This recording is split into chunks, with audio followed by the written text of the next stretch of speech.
Waziri wa mambo ya nje wa Irani Abbas Araghchi amesema maandamano dhidi ya serikali ambayo yamedumu kwa zaidi ya wiki mbili sasa yako chini ya udhibiti na kwamba vyombo vya ulinzi na usalama vimefanikiwa kurejesha utulivu katika miji mbalimbali. Kauli hiyo imekuja wakati serikali ikiongeza doria za usalama, kudhibiti mikusanyiko isiyoidhinishwa na kuchukua hatua kali dhidi ya waandamanaji wanaoendelea kukaidi amri za mamlaka. Araghchi ametoa lawama kwa kusema nguvu za nje ndizo zimechochea machafuko hayo, akisisitiza kuwa maandamano hayo hayakuwa ya madai ya ndani pekee, bali yalipata msukumo kutoka kwa mataifa ya nje na makundi mbalimbali ya kigeni yenye nia ya kuyumbisha Jamhuri ya Kiislamu. Aidha, amesema Irani ina ushahidi wa uingiliaji huo na kwamba serikali haitavumilia jaribio lolote la kuingilia masuala ya ndani au kuhatarisha usalama wa taifa.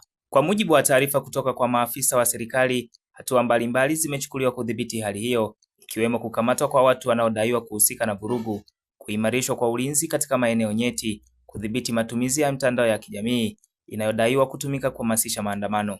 Serikali imesisitiza kuwa hatua hizo ni za muda na zinalenga kulinda usalama wa raia na miundombinu ya nchi. Wakati huo, maelfu ya wafuasi wa serikali wamejitokeza katika mitaa mbalimbali ya jiji la Tehran na kufanya maandamano ya kuunga mkono uongozi wa nchi hiyo. Yohana Mashauri, Open Online Media.